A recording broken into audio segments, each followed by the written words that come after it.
नमस्कार मित्रों, एक बार फिर से आपका स्वागत है हमारे YouTube चैनल सच्ची भक्ति कथा में। मित्रों, आज की जो कहानी मैं आपको सुनाने जा रहा हूँ यह बड़ी ही रोचक और ज्ञानवर्धक है। ये कहानी बाकी सब कहानियों से बिल्कुल अलग है। यह कहानी ज्ञान से परिपूर्ण है। यह कहानी है 4 युगों की। कहानी को पूरा जरूर सुनिएगा। इससे पहले कि आप हमारी कहानी में कहीं खो जाए, जो लोग हमसे नए जुड़े हैं वो हमारे चैनल को सब्सक्राइब जरूर करें ताकि आने वाली हर नई वीडियो का नोटिफिकेशन आपको तुरंत मिले। तो चलिए शुरू करते हैं आज की कहानी को। एक समय की बात है, 4 युग यानी 4 भाई एक साथ बैठे हुए थे। तब बातों ही बातों में चारों का आपस में वाद विवाद होने लगता है। द्वापर युग, सतयुग, त्रेता और कलयुग चारों एक साथ बैठे हुए विवादों में उलझने लगे। सबसे पहले सतयुग कहने लगा कि अरे मूर्खो, तुम सब मुझसे छोटे हो, तुम मेरी बराबरी कैसे करने लगे। तो त्रेता युग ने जब यह बात सुनी तो कहने लगा कि तुम सबसे बड़े कैसे हो सकते हो, तुम सब में सबसे बड़ा तो मैं हूँ, मैं ही सर्वश्रेष्ठ हूँ, तुम मुझसे सर्वश्रेष्ठ नहीं हो सकते। ये सुनकर द्वापर युग बोल उठे कि त्रेता युग, तुम सर्वश्रेष्ठ कैसे हो सकते हो, तुम सभी में श्रेष्ठ तो मैं हूँ, तुम्हारा श्रेष्ठ होने का तो प्रश्न ही नहीं उठता। इतने में कलयुग कहने लगा कि तुम तीनों श्रेष्ठ बन रहे हो परंतु हकीकत तो जानते ही नहीं, वास्तविकता में श्रेष्ठ तो मैं हूँ। इस तरह से चारों युग आपस में झगड़ने लगे। तब चारों युगों में एक निर्णय हुआ कि हम सब में सबसे बड़ा कौन है। इस बात का फैसला हम आपस में नहीं कर सकते। हम में से कौन बड़ा है, कौन सर्वश्रेष्ठ है, इसका फैसला तो भगवान भोलेनाथ ही करेंगे। तो चलिए कैलाश पर्वत भोलेनाथ के यहाँ चलते हैं। वहीं देवों के देव महादेव वहीं इस बात का फैसला करेंगे कि हम सब में सबसे बड़ा कौन है और कौन छोटा है। इसका निर्णय स्वयं भगवान शंकर करेंगे। इसका निर्णय हम नहीं कर सकते। चारों युगों ने मिलकर वहां चलने की योजना बनाई कि चलिए कैलाश पर चलते हैं। चारों युग कैलाश पर्वत चले जाते हैं। जब चारों युग कैलाश पर्वत पर पहुंचते हैं तो द्वारपाल उन्हें रोक लेते हैं। द्वारपाल कहते हैं कि तुम चारों कौन हो और इतने जल्दी में कहाँ जा रहे हो। तो चारों युग कहने लगे कि हे द्वारपाल, हम भगवान शिव से मिलना चाहते हैं। हम 4 युग हैं, उन्हें हमारी आने की सूचना दीजिए। स्वयं नंदीश्वर महाराज शिव के पास गए और भगवान शिव से कहने लगे, हे प्रभु, आपसे चारों युग मिलना चाहते हैं। भगवान शिव कहते हैं कि जाओ, उन्हें सम्मान सहित हमारे समक्ष ले आओ। भगवान नंदेश्वर चारों लोगों को लेकर पहुंच जाते हैं भगवान शिव के पास। भगवान शिव ने चारों को सम्मान सहित अपने दरबार में बैठाया। चारों लोग भगवान शिव को प्रणाम करते हैं और भगवान शिव ने चारों युगों से कहा कि आप सभी का हमारे दरबार में, हमारे कैलाश पर स्वागत है। कहो, तुम्हारे आने का क्या कारण है?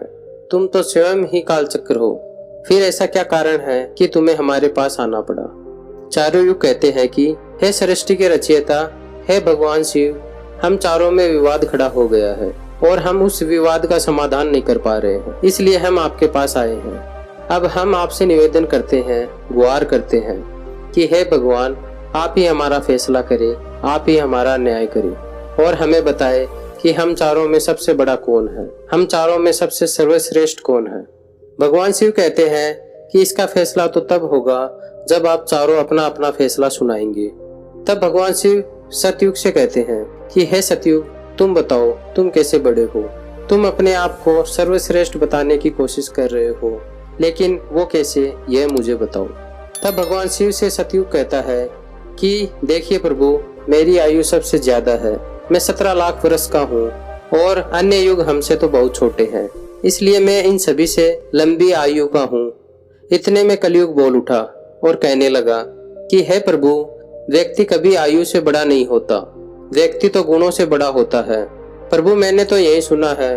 भगवान शिव ने कलयुग की दलील को माना और सतयुग से कहा कि सतयुग, तुम इस तरह तो बड़े नहीं हो। सतयुग कहने लगा कि हे प्रभु, मेरे युग में जो व्यक्ति हुए वो बड़े ही बलवान हुए, बड़े ही पराक्रमी हुए। ये पृथ्वी को उठा ले जाए ऐसे पराक्रमी और बलवान थे। और मेरे राज्य में जब मेरा राज्य था तो भगवान श्री हरि विष्णु ने कई अवतार लिए। देखिए प्रभु, नरसिंह अवतार मेरे ही काल में हुआ, वराह अवतार मेरे ही काल में हुआ और मत्स्य अवतार मेरे ही शासन काल में हुआ। इतना सुनकर त्रेता युग बोल उठा, नहीं प्रभु, क्या श्री हरि विष्णु के अवतार होने से वो बड़े हो सकते हैं? तो प्रभु, अवतार तो मर्यादा पुरुषोत्तम श्री राम का मेरे काल में भी हुआ था जिन्होंने संसार को मर्यादा सिखाई। और बलवान की बात करते हो तो कुंभकर्ण जैसे योद्धा, रावण जैसे योद्धा मेरे शासनकाल में भी हुए थे। तो प्रभु इस तरह से तो ये तय है कि सतयुग बड़ा नहीं हो सकता, फिर इन सब में सबसे बड़ा तो मैं हूँ। जब ये बात द्वापर युग ने सुनी तो द्वापर युग कहने लगे कि हे प्रभु, ये दोनों बड़े बन रहे हैं, परंतु ये दोनों बड़े कैसे हो सकते हैं। देखिए प्रभु, आप जानते हैं कि जब मेरा शासन काल आया तो मेरे काल में तो भगवान श्री कृष्ण जैसे अवतार पैदा हुए, जो कि 16 कलाओं से संपूर्ण पार ब्रह्म परमेश्वर थे, जिन्होंने विराट रूप दिखाया। वैसा विराट रूप तो साक्षात भगवान विष्णु भी नहीं दिखा सकते। हे भगवान, योद्धाओं की बात करते हैं तो मेरे शासन काल में तो बड़े बड़े योद्धा जरासंध, भीष्म पितामह और 5 पांडव तो मेरे ही शासन काल में हुए थे। प्रभु, स्वयं बलराम ही मेरे शासन काल में हुए थे। तो बताइए प्रभु कि मेरे शासन काल में कौन सा योद्धा इनके योद्धाओं से कम था। हे प्रभु, इन सब में बड़ा तो मैं हूँ। ये सब दलीलें सुनकर कलयुग बोल उठा। कलयुग कहता है कि हे प्रभु, इनकी बातें मैं मान लेता हूँ। इनके शासन काल में जो भी योद्धा हुए, जो भी अवतार हुए, उनमें बुद्धि नहीं थी, वह बिल्कुल मूर्ख थे। और जिनके शासन काल में मूर्ख प्राणी पैदा हो, क्या वो बुद्धिमान हो सकते हैं? क्या वो सर्वश्रेष्ठ हो सकते हैं? कलयुग कहने लगा कि नहीं भगवान, मेरा शासन काल सबसे अच्छा है। मेरे युग में व्यक्ति दुख नहीं पा सकता, दुखी नहीं रह सकता। अच्छे और नई नई तकनीकों से परिपूर्ण मेरा युग, मेरा शासन काल सभी में सर्वश्रेष्ठ है। जब भगवान शिव ने चारों युग, सतयुग, त्रेता युग, द्वापर और कलयुग, चारों की बहस सुनी तो भगवान शिव अपने मन में विचार करने लगे और सोचने लगे इनका फैसला कैसे किया जाए। पास में ही माता पार्वती बैठी थी। माता पार्वती कहती है कि हे प्रभु, अगर आप इनका फैसला नहीं कर पाए तो फिर इनका फैसला कौन करेगा?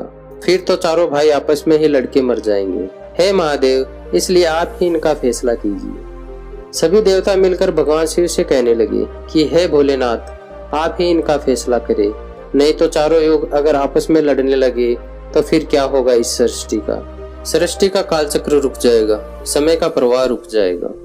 हे भोलेनाथ, आप ही कुछ कीजिए। भगवान शिव कहते हैं कि ठीक है, मैं समस्त गणों की बात मानता हूँ, मैं इन चारों युगों का फैसला करूंगा। भगवान शिव ने चारों युगों से कहा कि चलो ठीक है, मैं तुम चारों की परीक्षा लूंगा और जो भी परीक्षा में सफल हुआ वही सबसे बड़ा होगा। सतयुग बोल उठा, हे भगवान, आप जो चाहे वह परीक्षा ले लीजिए, लेकिन सबसे बड़ा तो मैं ही रहूंगा। कलयुग कहता है कि हे प्रभु, हम भी परीक्षा देने के लिए तैयार हैं, आप तो बस परीक्षा लीजिए। चारों युग परीक्षा देने के लिए तैयार हो जाते हैं। भगवान शिव ने 100 टन वजन की एक कढ़ाई ली और उस कढ़ाई को कैलाश पर्वत के एक नीचे तलहटी में रख दी और उस कढ़ाई के पास में ही एक चावल का ढेर लगा दिया। भगवान शिव ने चारों युगों को बुलाया और कहा कि तुम चारों यह देख रहे हो। भगवान शिव सतयुग से कहते हैं कि सतयुग, मेरे 500 गण यहाँ बैठे हैं, इनको चावल का भोजन कराना है और इस कढ़ाई में ये रखे हुए चावलों को बनाना है। तो इन चावलों को तुम्हारे युग का व्यक्ति ही बनाएगा और मेरे यहाँ जितने भी गण हैं वो सब भोजन करेंगे। भगवान शिव कहते हैं कि हे सतयुग, तुम तुम्हारे युग का व्यक्ति बनाओ और उसे भोजन बनाने के लिए भेज दो। और हम सभी लोग यहाँ खड़े होकर देख रहे हैं। जब भगवान शिव की बात सतयुग ने सुनी तो एक बहुत बड़ा बलवान योद्धा सतयुग ने बनाया और कह दिया कि जाओ बेटे, इस कढ़ाई में चावल बनाओ और बना करके भगवान शिव के इन सभी गणों को भोजन कराओ। अपने महाराज का आदेश सुन करके सतयुग का आदमी वहां से चलता है। वहां आकर के देखता है कि उस कढ़ाई का वजन 100 टन से ऊपर है, हजारों मण से ऊपर की कढ़ाई है। वह तो सतयुग का व्यक्ति था, बड़ा ही बलवान था। उसने एक बहुत बड़ी भट्ठी खोदी। भट्ठी खोदने के बाद पेड़ों को तोड़ तोड़ करके लाया और उसने अग्नि जलाई। अग्नि जलाने के बाद उस कढ़ाई को एक हाथ से उठाया और उठा करके भट्ठी पे रख दिया और चावलों को उठाया और उस कढ़ाई में डाल दिया, पानी डाल दिया और चावल बना डाला। जब बहुत विशाल कढ़ाई में चावल बन गए तो उस व्यक्ति ने, जो सतयुग का था, समस्त गणों को बिठाया और पत्तल दिया और चावलों से भोजन करा दिया। उसने अपना काम पूरा किया और अपने मालिक सतयुग के पास गया और कहने लगा कि हे प्रभु, मैं जा रहा हूँ, अब मेरा काम हो गया है। भगवान शिव और अन्य लोग देख रहे थे। भगवान शिव त्रेता युग से कहते हैं कि हे त्रेता, अब तुम अपने युग के व्यक्ति को भेजो और ये जो कढ़ाई रखी हुई है इसे मैं अपनी माया से हटा देता हूँ और दूसरी इसी के समान कढ़ाई बना देता हूँ। अब तुम अपने युग के व्यक्ति से इस चावल को बनवाओ और मेरे 500 गणों को भोजन करवाओ। तो त्रेता युग ने कहा कि ठीक है प्रभु, जैसी आपकी आज्ञा। तो त्रेता युग ने भी अपना एक महान योद्धा कुंभकर्ण जैसा बलवान प्रकट किया और उसको आदेश दिया कि जो तलहटी में नीचे हजारों टन की कढ़ाई रखी हुई है, उसमें हजारों मन पास में जो चावल रखा है उसे बनाना है, पकाना है, और जब चावल पककर तैयार हो जाए तो इन 500 गणों को खाना खिलाना है। त्रेता युग का व्यक्ति भी बड़ा ही बलवान था। वह उस कढ़ाई के पास गया, पास में एक भट्ठी खोदी और उस कढ़ाई को दोनों हाथों से ताकत लगाई और उठा करके भट्ठी पर रख दिया और ऊपर रखने के बाद अग्नि जलाई और अग्नि जलाकर उसमें चावल डाला, पानी डाला, चावल पककर तैयार हो गए। उस त्रेता युग के व्यक्ति ने उस कढ़ाई से चावल को निकाला और निकाल करके जितने भी भगवान शिव के गण थे उन सबको खाना खिलाया और भोजन करने के बाद सभी गण वापस कैलाश पर्वत पर गए। भगवान शिव ने फिर अपनी शक्ति से उस कढ़ाई को समाप्त कर दिया। फिर भगवान शिव द्वापर युग से कहते हैं कि द्वापर, ये दोनों युग अपनी परीक्षा दे चुके हैं, अब तुम्हारी बारी है। देखिए, इतनी ही बड़ी कढ़ाई उस तलेटी में तुम्हें दिखाई दे रही है और हजारों मन चावल रखे हुए हैं और तुम्हें मेरे 500 गणों को भोजन कराना है। द्वापर युग कहने लगा कि ठीक है प्रभु, आपकी जैसी इच्छा, मैं पूरा प्रयत्न करूंगा कि मेरे युग का जो व्यक्ति है आपके सभी गणों को खाना खिला सके। द्वापर युग ने भी एक भीम जैसा बड़ा ही ताकतवर बलवान व्यक्ति को बना करके खड़ा कर डाला और उससे कहा कि जाइए, तलेटी में जो कढ़ाई रखी है उसमें चावल को बनाना है और बनाकर इन सभी गणों को भोजन कराना है। वह व्यक्ति अपने प्रभु से कहता है कि ठीक है प्रभु, जैसी आपकी आज्ञा। वहां पर उस युग का व्यक्ति चलता है। उसने देखा कि कढ़ाई तो कुछ आकार में काफी ही बड़ी है, उठाने में ताकत लगानी पड़ेगी, परंतु उसने भट्ठी खोदी और लकड़ियों की व्यवस्था की और उस कढ़ाई को अपना पूरा दम लगाकर दोनों हाथों से उठाया, क्योंकि उसे सतयुग और त्रेता युग के व्यक्ति को उठाने में भी पूरी ताकत लगानी पड़ी थी। पूरी ताकत लगाकर उसने उस कढ़ाई को उठाया और उठा करके जैसे तैसे खींच खाच कर उसे भट्टी पर रख दिया और नीचे अग्नि जला दी और उसमें चावल डाल दिए। अब जब चावल पककर तैयार हो गए तो उसी तरीके से उसने भगवान शिव के सभी गणों को भोजन कराया। खाना खिलाने के बाद वह द्वापर युग का व्यक्ति अपने मालिक के पास आता है और कहता है कि प्रभु, मैंने अपना काम कर दिया है। द्वापर युग ने उसकी पीठ थपथपाई और कहा, शाबाश, अब तुम जा सकते हो। अब भगवान शिव कहते हैं कि कलयुग अब तुम्हारी बारी है। कढ़ाई तुम देख रहे हो, उसका वजन कम नहीं होगा, उसका वजन उतना ही रहेगा, हजारों टन। लेकिन जब तुम्हें परीक्षा देनी ही है, तुम मानने को तैयार ही नहीं थे कि तुम सबसे छोटे हो, लेकिन तुमने तो माना ही नहीं। तुम्हारे आदमी की आयु भी मात्र 100 वर्ष है, जबकि अन्य लोगों की आयु सबसे अधिक है। सतयुग की आयु 1 लाख वर्ष है, त्रेता युग की आयु 10,000 वर्ष है और द्वापर युग की आयु 1000 वर्ष है। कलयुग तुम्हारे शासन काल में तो मात्र 100 वर्ष ही है और तुम्हारा आदमी भी छोटा है। जब भगवान शिव की बातें कलयुग ने सुनी तो कलयुग कहता है कि प्रभु ठीक है, मैं आपकी बात मानता हूँ, लेकिन आप पहले ही मुझे इस तरीके से हताश मत कीजिए। प्रभु, आप तो एक न्यायकर्ता हैं, आप तो एक जज हैं, सबको मौका दिया जाए परीक्षा देने के लिए।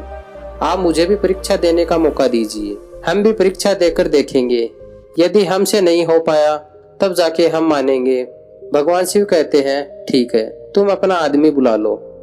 फिर भगवान शिव कहते हैं कि ये कढ़ाई देख रहे हो, हजारों टन की है, वहाँ चावल रखा है, यहाँ हजारों किलो टन की कढ़ाई है और इसमें इतने सारे चावल रखे हुए हैं, तुम्हारा व्यक्ति क्या करेगा? कलयुग कहता है कि ठीक है महादेव, आप मेरा तमाशा तो देखिए। तीनों युग हंसने लगे। भगवान शिव भी उसकी बातों को सुनकर अचंभित थे। भगवान शिव सोच रहे थे कि क्या कलयुग का व्यक्ति इतने हजारों टन किलो की कढ़ाई को उठा पाएगा। कलयुग ने बड़े ही बुद्धिमान व्यक्ति को पैदा किया।